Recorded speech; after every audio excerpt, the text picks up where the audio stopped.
Assalamualaikum warahmatullahi wabarakatuh. Bismillahirrahmanirrahim. Alhamdulillahi rabbil alamin. Nahmaduhu wa nasta'inuhu wa nastaghfiruh. Wa na'udzu billahi min shururi anfusina wa min sayyiati a'malina.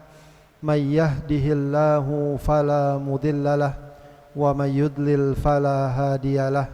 Ashhadu an la ilaha illallah wahdahu la syarikalah wa ashhadu anna Muhammadan abduhu wa rasuluhu la nabiyya ba'dah. Allahumma fasalli wa sallim wa barik ala sayyidina wa habibina wa syafi'ina wa maulana Muhammadin wa ala alihi wa ashabihi wa man tabi'ahum bi ihsanin ila yaumiddin, amma ba'd. Allahumma la ilma lana illa ma 'allamtana. Allahumma zidna ilman nafi'a wa rizqan thayyiba wa amalan mutaqabbala. Amin ya rabbal alamin. Para hadirin yang dimuliakan Allah Subhanahu wa taala, alhamdulillah di hari ini hingga detik ini, hingga saat ini kita masih dapat merasakan nikmatnya, agungnya dan kemuliaan bulan Ramadan, ya, di tengah kesibukan kita, di tengah rutinitas kita. Alhamdulillah juga kita juga masih dapat melaksanakan rangkaian-rangkaian ibadah di bulan Ramadan. Mudah-mudahan ya, semua yang kita lakukan dijadikan sebagai amal soleh di sisi Allah Subhanahu wa taala dan mendatangkan keberkahan dalam hidup kita, baik di dunia maupun di akhirat. Amin ya rabbal alamin. Para hadirin yang dimuliakan Allah Subhanahu wa taala, ada satu hal yang mungkin sangat kita rasakan di bulan Ramadan ini dan semakin menambah ya kenikmatan, semakin menambah ya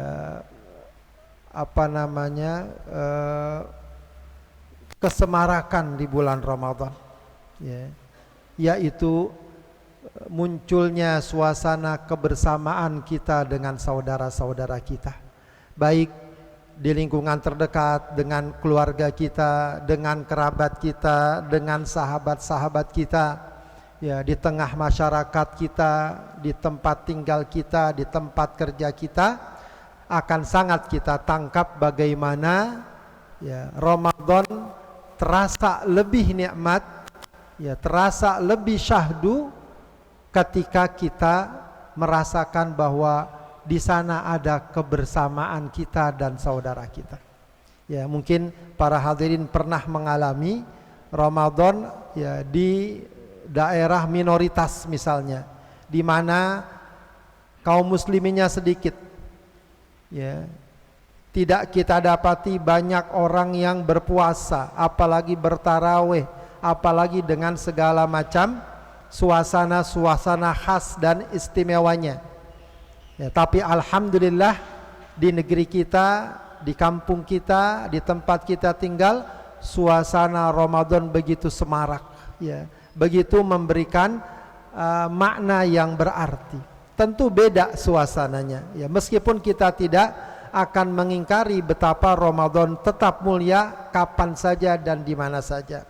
Namun ya akan sangat berbeda artinya kalau kita melewati dan melalui bulan Ramadan di tengah keluarga kita, di tengah masyarakat kita, di tengah komunitas kita yang juga sama-sama melalui dan mengisi bulan Ramadan. Itu memang sesuatu yang sangat lumrah, ya. Kita melaksanakan ketaatan, melaksanakan ibadah, mengisi bulan Ramadan secara bersama-sama. Kita puasa bersama-sama, kita sholat tarawih bersama-sama, kadang kita buka bersama-sama, sahur bersama-sama. Nah, kebersamaan inilah yang akan menambah kenikmatan, yang akan menambah kebahagiaan di bulan Ramadan. Ya, sesuatu yang tidak kita dapatkan dan kita rasakan di bulan lainnya. Di bulan lainnya mungkin kita berpuasa, tapi kiri kanan kita sebagian besar teman kita tidak berpuasa. Di bulan yang lainnya mungkin kita qiyamul lail tapi hanya sendiri di rumah, tapi di bulan Ramadan kita bersama saudara-saudara kita. Maka para hadirin sekalian, ini memberikan satu hikmah dan pelajaran antara ketaatan, keimanan, ketakwaan dan kebersamaan, kerukunan dan persaudaraan hendaknya berjalan seiring. Bahkan semestinya saling menguatkan dan saling memberi. Sebab seringkali kita dapati, atau kadang kita dapati dua hal ini tidak bertemu. Ada orang yang ingin membangun kebersamaan, ingin membangun kerukunan, ingin membangun persahabatan, namun tidak jarang dengan konsekuensi melanggar ketaatan dan ketakwaan. Sering disebut dengan istilah atas nama pergaulan, demi teman, demi persahabatan. Ada yang dengan itu orang meninggalkan sholatnya. Nggak enak sholat saya, teman-teman yang lain nggak pada sholat, sibuk ini maka saya ikut, lalu dia tinggalkan sholatnya. Atas nama persahabatan, dihadapkan di depannya minuman keras. Kalau saya nggak minum nggak enak sama teman, nanti tidak dianggap dalam grup, tidak dianggap dalam perkumpulan, akhirnya dia minum minuman keras. Tidak jarang juga ada orang yang na'udzubillah sampai melakukan zina. Nggak enak sama teman, nggak enak sama orang yang mungkin dia cintai dan seterusnya. Persahabatan seperti ini, persahabatan yang sebenarnya merugikan kita, cuma dibungkus dan dikemas atas nama persahabatan. Padahal kebersamaan persahabatan tidak harus dengan cara seperti itu. Dia bisa tetap kita wujudkan, kehangatan dan kebersamaan kita bisa wujudkan tanpa harus mengorbankan nilai-nilai keimanan dan ketakwaan. Justru sebaliknya, kalau kebersamaan itu kita bangun, kita bingkai, kita landasi dengan keimanan dan ketakwaan, maka justru dia akan semakin hangat, dia akan semakin kokoh, dia akan semakin kuat dan semakin memberikan nilai-nilai kebaikan di tengah-tengah kita. Ada pula sisi yang lain, ada orang yang atas nama ingin menjaga keimanan, ingin menjaga ketakwaan, ingin menjaga ketaatan, dia tidak peduli dengan kebersamaan. Dia maunya menyendiri, dia maunya memisah dari kelompoknya, dia tidak mau bergaul, tidak mau menghadapi problematika hidup bersama di tengah masyarakat. Ini juga tidak diharapkan, ini juga tidak diinginkan. Sebab manusia adalah makhluk sosial, kita hidup bersama, maka mau tidak mau kita harus hidup bersama di sekitar kita, dengan keluarga kita, dengan teman kita, komunitas kita. Makanya Rasulullah sallallahu alaihi wasallam mengatakan, al-mu'min alladzi yukhalitun nas wa yasbir ala adahum khairun minal mu'min alladzi la yukhalitun nas wala yasbir ala adahum. Mukmin yang bergaul, yang berinteraksi, yang bercampur baur dengan masyarakat, dengan masyarakat anas, masyarakat mana saja, bukan semata-mata karena dia sama sukunya, sama umurnya, sama derajat ekonominya, masyarakat mana saja. Wa yasbir ala adahum, dia sabar dengan segala problematika, dinamika, gangguan yang ada di dalamnya. Hidup bergaul tidak mungkin kita akan lepas dari mungkin yang namanya gesekan, yang namanya salah paham, yang namanya ketersinggungan, sampai dalam taraf mungkin konflik tertentu, itu mungkin tidak mungkin kita hindari. Maka orang yang sabar menghadapi itu semua lebih baik daripada kata Rasulullah, mukmin yang tidak mau bercampur baur di tengah kehidupan masyarakat dan tidak mau bersabar dengan segala problematika dan tantangan yang ada di dalamnya.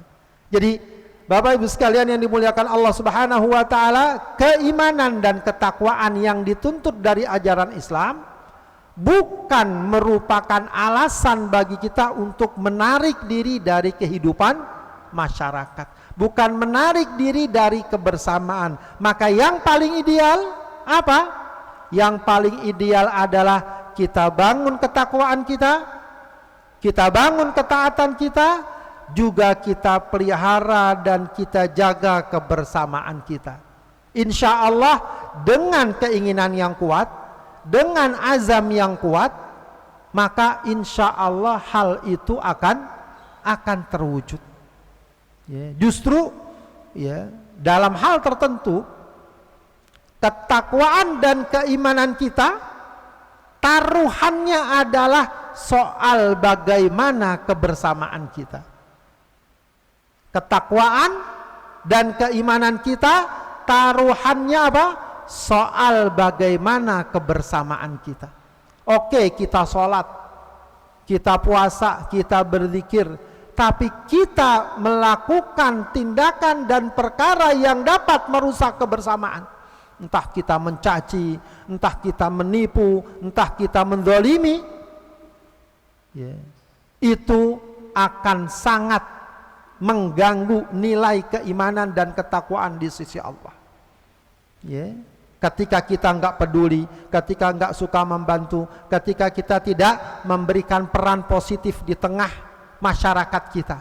Ya, satu hadis yang mungkin patut misalnya kita jadikan sebuah muhasabah. Rasulullah mengatakan, wallahi la yu'min, wallahi la yu'min, wallahi la yu'min man bata syaba'ana wa jaruhu ja'i wa huwa ya'lam. Demi Allah dia tidak beriman, demi Allah dia tidak beriman, demi Allah dia tidak beriman. Ya, para ulama mengatakan dia tidak beriman dengan sempurna. Artinya keimanannya masih ada kekurangannya. Siapa? Man bata syaba'ana wa jaruhu ja'i. Orang yang melewati malamnya dengan kenyang sementara tetangganya kelaparan. Dan dia tahu. Ya. Ini sebuah gambaran bagaimana keimanan dan ketakwaan kita tidak mungkin kita pisahkan dari kehidupan bersama. Dan banyak sekali ayat atau hadis yang mengaitkan masalah ini dengan kualitas kehidupan bersama kita. Bahkan yang juga cukup ya mengerikan, ya, kalau boleh kita katakan demikian, ya, ketika Rasul menggambarkan orang-orang yang bangkrut, ya, ketika Rasul bertanya kepada sahabatnya, atadruna manil muflis, tahu nggak kamu, ya, orang yang bangkrut? Kata para sahabat, orang bangkrut itu modalnya habis, barangnya habis, bangkrut. Kata Rasul, al-muflisu min ummati mayyati yaumal qiyamah. Orang bangkrut dari umatku yang datang di hari kiamat bisolatin wa siyamin wa zakatin, dengan pahala solatnya, puasanya dan zakatnya, wa ya'ti wa qad syatama hadza, tapi dia juga datang dengan dosa mencaci maki orang lain, wa qadhafa hadza, melontarkan tuduhan-tuduhan palsu kepada orang lain, wa akala mala hadza, bahkan memakan harta orang lain, ya, wa daraba hadza, memukul orang lain, bahkan sampai wasafaka dama hadza, menumpahkan darah orang lain. Ya, itu kalau kita terjemahkan, dia melakukan ketaatan tapi juga merusak kebersamaan. Apa yang terjadi? Kata Rasulullah, fayu'ta hadza min hasanatihi wa hadza min hasanatihi wa hadza min hasanatihi. Yang ini tadi, orang-orang yang dizalimi, disakiti, akan diberikan dari kebaikan yang dia lakukan. Dia datang dengan sekian kebaikan, berapa nilainya? Diberikan ini, diberikan ini, diberikan ini. Bahkan kalau ternyata kebaikannya habis, apa yang terjadi? Keburukan orang-orang yang dizalimi akan ditimpakan kepada dia. Betapa berat ketika kita hanya memperhatikan keimanan, ketakwaan, tapi tidak memperhatikan kehidupan bersama. Kebalikannya juga para hadirin sekalian, kehidupan bersama kita nggak ditanggung oleh orang lain di hadapan Allah Subhanahu wa Ta'ala. Sering tadi kita katakan demi teman, demi pergaulan, atas nama kelompok dan lain sebagainya. Di akhirat nanti mereka tidak menanggung kita. Jangan kemudian kita katakan, ntar kalau saya di akhirat ditanya kenapa minum minuman keras, mereka lah yang nanggungnya. Tidak. Kata Allah, wala taziru waziratu wizra ukhra. Tidak ada orang yang menanggung dosa orang lain, nggak ada. Kita nggak mengenal konsep menanggung dosa, menebus dosa, itu nggak ada dalam ajaran agama kita. Rasulullah tidak menebus dosa umatnya, tidak. Tapi Rasulullah mengajarkan umatnya untuk apa? Pandai bertaubat, dan bertaubat itu dibuat mudah, dibuat ringan, dan seterusnya. Kalau Anda tetap maksiat, sudah diperingatkan, sudah dikasih tahu, tetap maksiat, tidak ada yang menanggung dosa Anda. Walau orang tua, walau siapapun. Makanya dalam Al-Quran akan banyak tuh penyesalan orang-orang yang menyesali. Kenapa dulu saya berteman dengan dia? Kenapa dulu saya ikut dia? Semua nggak bermanfaat. Sebab apa? Wa kullun atihi yaumal qiyamati farda. Nanti semua orang menghadap Allah farda, sendiri-sendiri. Nggak lagi bisa bawa temannya, kelompoknya, organisasinya, ormasnya, orang tuanya, nama besarnya, sukunya, nggak ada. Semua datang sendiri-sendiri. Maka jangan kemudian kita mengatakan udah ntar ditanggung sama anu. Tidak. Memang ada syafaat Rasulullah, tapi itu pun juga bagi mereka yang tetap beriman, bagi mereka yang memiliki nilai-nilai keimanan kepada Allah Subhanahu wa Ta'ala. Adapun kalau memang orangnya ahli maksiat, tetap dia akan dihisab dan dibalas sesuai kemaksiatannya. Maka para hadirin yang dimuliakan Allah Subhanahu wa Ta'ala, sudah pas sekali apa boleh kita katakan format yang sudah dibentuk di bulan Ramadan ini, dan ini hendaknya kita hadirkan terus dalam kehidupan sehari-hari. Kebersamaan, keimanan, dan ketakwaan secara beriringan kita bangun, kita suburkan. Sebab kalau ini hadir, maka insya Allah hadirlah keimanan yang baik, hadirlah kebersamaan yang sehat, hadirlah kebersamaan yang sehat, yang saling menguatkan, saling mensupport, saling membantu. Dan banyak akan kita dapati banyak medan-medan amal soleh ketika kebersamaan kita sehat, ketika kebersamaan kita dalam keluarga sehat. Sehatnya tadi tetap akrab dan tetap dengan keimanan dan ketakwaan. Ketika kebersamaan kita dalam masyarakat kita sehat, juga begitu. Ketika kebersamaan kita dengan komunitas kita masing-masing sehat, maka insya Allah akan menjadi medan amal soleh yang sangat luar biasa. Maka dari itu, kebersamaan dengan landasan ketakwaan yang tetap menjaga kebersamaan, itu akan Allah Subhanahu wa Ta'ala pelihara. Di dunia insya Allah dia lebih terjaga. Insya Allah di dunia persahabatan, keluarga, kemasyarakatan yang dibangun dengan keimanan dan ketakwaan, insya Allah lebih terjaga dan terpelihara ketimbang alasan-alasan lainnya.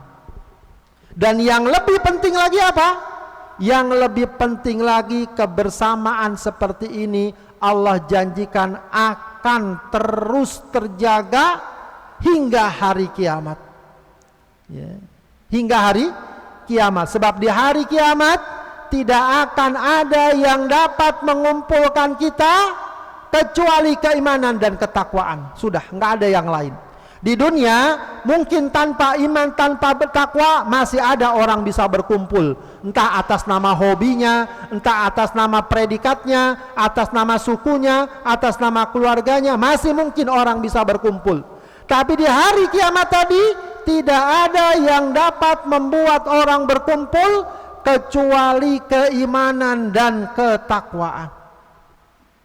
Allah katakan dalam Al-Quran, al-akhillau yawma idzin ba'duhum li ba'din adu illal muttaqin. Orang yang dulunya saling mencintai, itu nanti di hari kiamat satu sama lain akan bermusuhan, berjauhan, tidak mau ketemu. Enggak mau ketemu. Walaupun dulunya orang yang paling dia idolakan atau dulunya sangat bersahabat. Ya. Makanya dalam Al-Quran juga digambarkan dalam surat An-Nazi'at yang mungkin sering kita baca, atau surat Abasa ya. Nazi'at atau Abasa. Yauma yafirrul mar'u min akhihi wa ummihi wa abihi wa sahibatihi wa banihi. Ya, semua orang akan lari dari saudaranya, dari bapaknya, dari ibunya, dari bapaknya, dari istrinya, dari anak-anaknya. Padahal mereka adalah orang-orang yang sangat dicintai. Tapi ada yang Allah kecualikan, ada yang tidak berpisah, ada yang nanti akan bertemu, akan berkumpul, illal muttaqin, kecuali orang-orang yang bertakwa, kecuali orang-orang yang bertakwa. Maka betapa para hadirin sekalian, ya sangat penting bagi kita untuk menjaga keimanan, ketakwaan, menjaga kebersamaan. Keluarga kita juga begitu. Ya. Tabiat kita siapapun ingin keluarga ngumpul. Ya, mungkin sekarang ada yang berpisah dengan keluarganya, betapa nanti akan bahagia ketika berkumpul dengan keluarganya. Ya, sampai bela-belain mudik segala macam. Apa tujuannya? Bisa berkumpul. Ada kenikmatan tersendiri yang tidak bisa digantikan oleh yang lain. Bayangkan itu di dunia yang hanya sesaat, yang tidak seberapa, yang sebentar. Apalagi kalau ternyata akhirnya kita dapat berkumpul di akhirat, di surga Allah Subhanahu wa ta'ala. Allah sudah janjikan tuh dalam surat At-Tur ya, ayat 21. Walladzina amanu, kata Allah, wattaba'athum dzurriyyatuhum ya biimanin alhaqna bihi dzurriyyatahum wa ma'alatnahum min amalihim min syai'. Orang-orang yang beriman, apabila anak keturunannya mengikutinya beriman, ya, apa kata Allah? Alhaqna bihim dzurriyyatahum, nanti akan kami pertemukan mereka dengan anak keturunan mereka, dan kami tidak akan menyia-nyiakan amal mereka sedikit pun. Ya, jadi Bapak Ibu sekalian yang dimuliakan Allah Subhanahu wa ta'ala, siapa yang ingin rukun bersama, berkumpul dengan sehat, dengan baik, dengan positif, maka hidupkan nilai-nilai keimanan dan ketakwaan dalam perkumpulan tersebut. Di tengah keluarga, hidupkan nilai-nilai keimanan dan ketakwaan di tengah keluarga. Di tengah masyarakat, hidupkan nilai-nilai keimanan dan ketakwaan di tengah masyarakat. Di tengah komunitas, di tempat kerja pun begitu. Ya.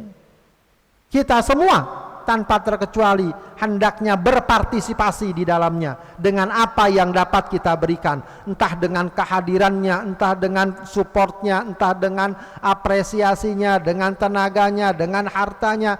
Bagaimana agar di satu sisi kebersamaan tercipta, di sisi lain keimanan dan ketakwaan terbangun. Kalau itu terbangun di dunia, sebagaimana kita katakan tadi, insya Allah kebersamaan, persaudaraan, persahabatan dan kerukunan akan terwujud dengan baik dan positif.